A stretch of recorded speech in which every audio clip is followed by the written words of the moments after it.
Sinalanta rin ng Bagyong Pablo ang ilang lalawigan sa Visayas. Maraming puno, poste at ilang signage ang tumumba sa lakas ng ulan at hangin, habang daan-daang mga residente ang lumikas dahil sa banta ng landslide at baha. May report si Dano Tingkungko.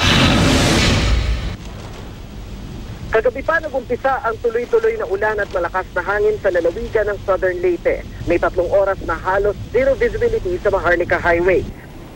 Sa bayan ng Libagon, mistulang disaster area ang aming inabutan. Ilang poste at signage ang nagtumbahan, dulot ng malakas na hangin. Kanya-kanya likas naman ng mga residente.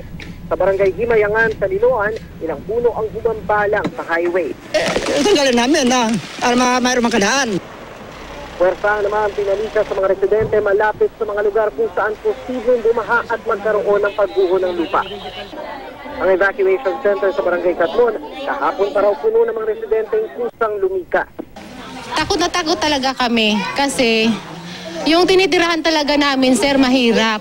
Kasi malapit sa ilog. Mahirap sa evacuation kasi hindi kami makakatulog ng maigi. Dahil ang pinag-anuhan namin yung panahon ba na biglang lalakas ang hangin. Hindi naman nagpatumpik-tumpik pa ang lokal na pamahalaan ng Tacloban. Habang patuloy na sumasama ang lagay na panahon dahil sa Bagyong Pablo, likas na ang mga nakatira sa siyam na coastal villages.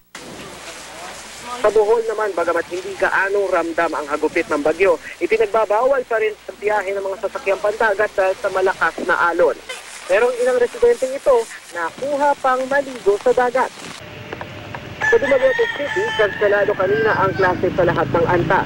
Pati biyahe ng mga sasakyang pandagat, mahigpit na ipinagbabawal. Lumikas na rin ang mga residente sa matataas na lugar. Ang ilan, tip-tip pa ang kanilang mga alagang hayop. Muna kahapon, mula nung lumabas yung signal number 1 dito sa Negros Oriental. So ang lahat ng mga barko ay pinakansela na namin ang lahat ng trips.